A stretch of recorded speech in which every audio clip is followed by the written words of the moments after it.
Você já escutou falar que as bactérias podem ser benéficas aos seres humanos? Sim? Não? Tem dúvidas? Vem comigo que eu vou te explicar.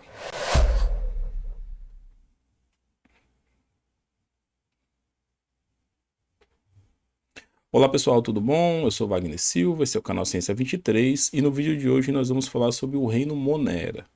Pois é, se você está no sétimo ano, existe uma boa chance de você já ter visto esse assunto. Se você é meu aluno, então você já viu, inclusive vai cair na prova. E se você não viu ainda, muito possivelmente você vai estar vendo. Beleza? Então vem comigo que de qualquer maneira vai ser uma boa viagem. Beleza, quem são os Moneras? Então, o reino Monera ele é dividido em dois grupos. O grupo das árqueas, que são organismos conhecido também como termoacidófilos. Então, o termo lembra temperatura, acidófilos vão lembrar ácidos, né? Então, são organismos adaptados a viverem em ambientes extremos, temperaturas muito elevadas ou muito baixas, com acidez muito elevada, com salinidade muito alta, que outros seres vivos teriam dificuldade de sobreviver. Certo? E as bactérias, nós temos aí uma pequena, outra divisão entre as bactérias e as cianobactérias. Então, cianobactérias ou algas azuis são seres vivos fotossintetizantes, vamos falar disso daqui a pouquinho, e as bactérias que a gente escuta muito falar por conta das questões das doenças bacterianas, beleza? Pronto. Características gerais. Então, os moneras, né, as bactérias, as cianobactérias, as arcas, são seres unicelulares, ou seja, possuem uma única célula. Isso você já deve ter visto quando você estudou lá atrás as características dos seres vivos.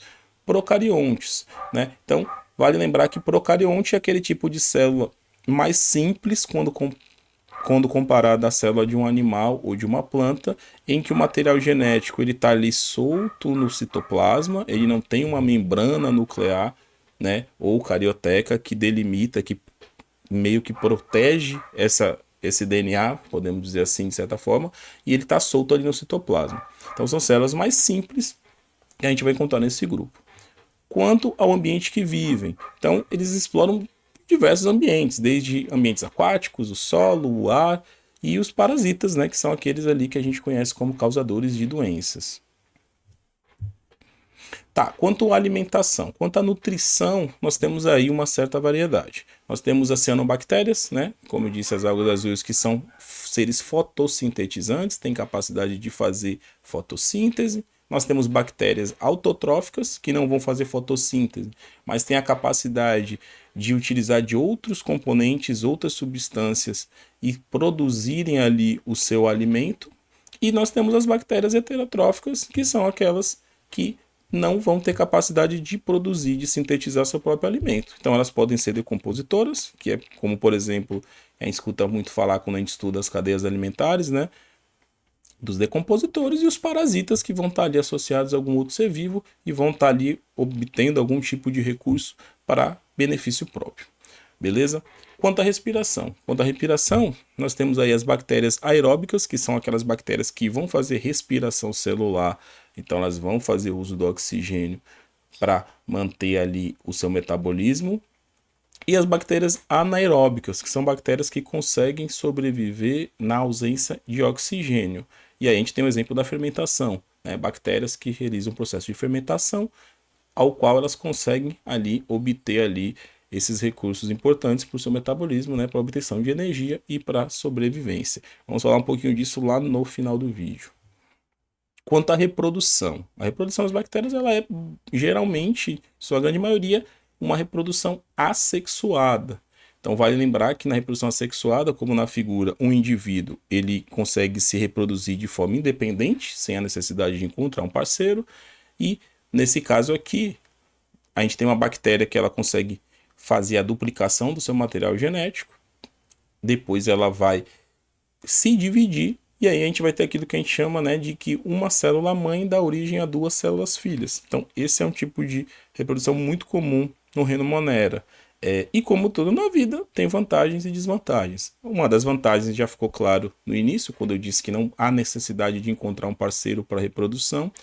Outra vantagem é a de que existe um pouco gasto energético, então os seres vivos, vale lembrar, estão sempre procurando poupar energia, e também a questão do tempo, né? Então essa reprodução ela é muito rápida, né? Então quando a gente fala de uma infecção bacteriana, por exemplo, em questão de poucas horas, aquela população ali ela pode se multiplicar rapidamente, né? E causar um problema para o indivíduo ali que está passando por aquela infecção. Porém, as desvantagens, e aí a grande desvantagem é de fato a questão da,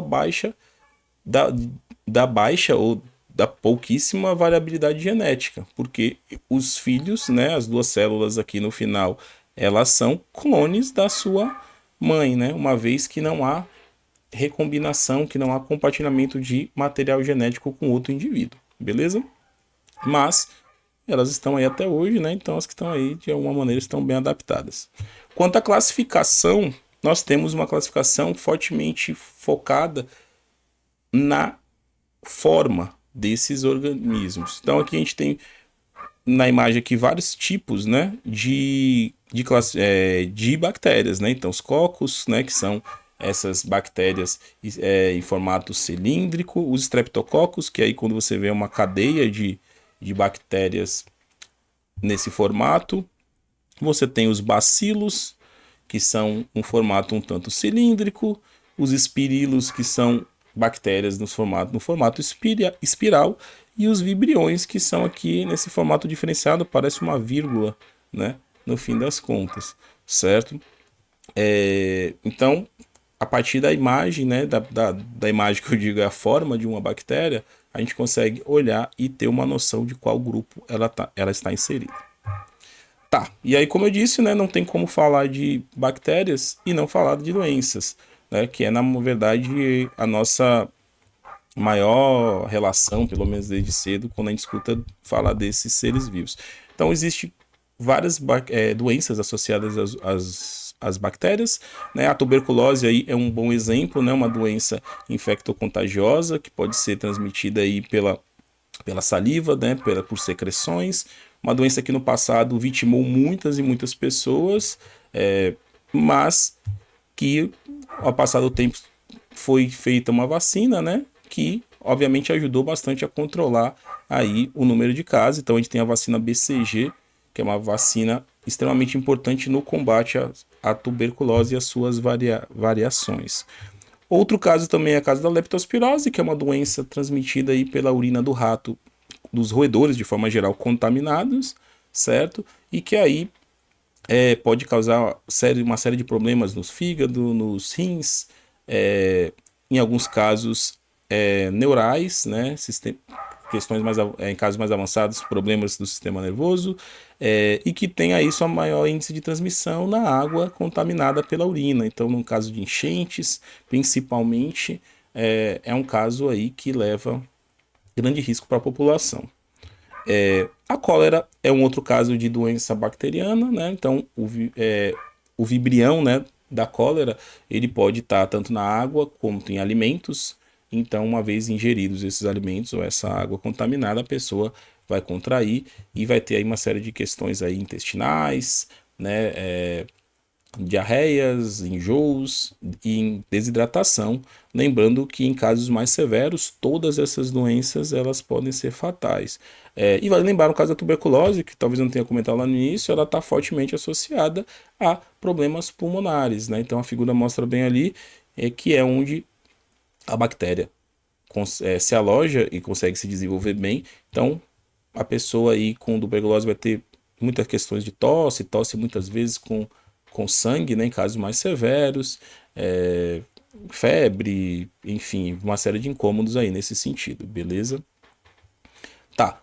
Não podemos deixar de lembrar, de citar que doenças bacterianas estão fortemente associadas a duas questões importantes. Uma das questões é a higiene pessoal, né? Então é aquilo que a gente aprende desde pequenininho lá dos bons hábitos, né? Ou hábitos básicos de higiene, que é lavar as mãos após utilizar o banheiro, lavar as mãos antes de se alimentar, tomar banho, escovar os dentes. Então, seguir esse ciclo básico aí, porém extremamente importante. Outra questão é a questão do saneamento básico. Então, é bastante fácil de a gente pensar que lugares com saneamento básico precário, né, tratamento de esgoto, sem tratamento de esgoto, sem tratamento de água, sem uma coleta seletiva de lixo eficaz, sem atuação dos órgãos públicos quando tem as enchentes, quando tem os deslizamentos de terra, torna mais vulnerável aquela população, certo? Então, com certeza, algumas dessas doenças vão ter maior índice em lugares mais precários nesse sentido. E por fim, aí sim, aquela perguntinha que eu fiz no início do vídeo existem bactérias que podem trazer benefícios, que podem ser, como alguns títulos trazem, bactérias do bem? E a resposta é sim, né? Então nós temos bactérias aí de importância ambiental, né? Então, por exemplo, quando a gente fala das cianobactérias, a gente está falando de um grupo em que atua na produção de oxigênio. Durante o seu processo metabólico, existe a liberação do gás oxigênio, que é importante para os seres vivos. E existe a questão de bactérias fixadoras de nitrogênio. Então, aqui na figura a gente pode ver aqui uma raiz de uma planta com algumas estruturas aqui, né, parecendo meio que estruturas meio cilíndricas, e você tem associações de bactérias e raízes, que são bactérias que se associam a raízes de plantas e auxiliam na captação do nitrogênio que está no ar. Isso é extremamente benéfico para a planta, que consegue realizar uma série de reações metabólicas e que passa isso também para os seus, né, para seus derivados. Isso é bom para as plantas as bactérias ali também vão absorvendo ali recursos ali da planta que são boas, né, e que as mantém vivas. Outro exemplo é a decomposição da matéria orgânica, né, ou seja, aquilo que a gente está acostumado a ver aí desde os anos anteriores sobre a questão na cadeia alimentar. Então vale lembrar que esses organismos são fundamentais em decompor a matéria orgânica, né, os seres que já morreram, e eles atuam naquela decomposição e os nutrientes e outras substâncias retornam para o solo, e aí esse ciclo da cadeia alimentar ele se mantém. E nós temos também a importância econômica. Então a gente tem aí a indústria alimentícia, em que a gente vai ter sim alimentos que têm relação com as bactérias. Então iogurte aí que você gosta de tomar no café da manhã, por exemplo, tem uma forte relação isso por conta do processo associado às bactérias. E o Yakult, ou hoje o Chamito, ou a bebida do Bob Esponja aí que você deve tomar muitas vezes no intervalo da escola, e que também sim tem esses organismos. Então tá lá, como eu digo para os alunos, né? Você nunca foi enganado, você só não prestou atenção na embalagem, tá lá, lactobacilos vivos. Então sim, né? Vale lembrar que existem micro-organismos extremamente importantes na nossa microbiota intestinal, que auxiliam, né, aí em várias reações aí do nosso trato digestivo, enfim, que também vamos ter micro-organismos na boca, na pele, e que são fundamentais, tá? Então, assim, muitas vezes a gente tem essa visão muito complicada de que as bactérias são só seres negativos, digamos assim, ou que causam mal, mas não, nós temos grupos aí que são de extrema importância para nós. E a biotecnologia, então a gente tem vários avanços aí na área da tecnologia, da ciência, em que a gente utiliza de bactérias para ações importantes. Então, por exemplo, existem bactérias que atuam, por exemplo, na limpeza ou na melhor qualidade de ambientes aquáticos. Existem bactérias que são utilizadas, inclusive, na produção de medicamentos, produção de insulina, na produção de vitaminas, certo? Então, assim, a resposta é que sim, existem bactérias benéficas e, obviamente, existem bactérias nocivas, como essas que causam as doenças aí, que isso aí a gente já escuta uma vida inteira, ok? É isso.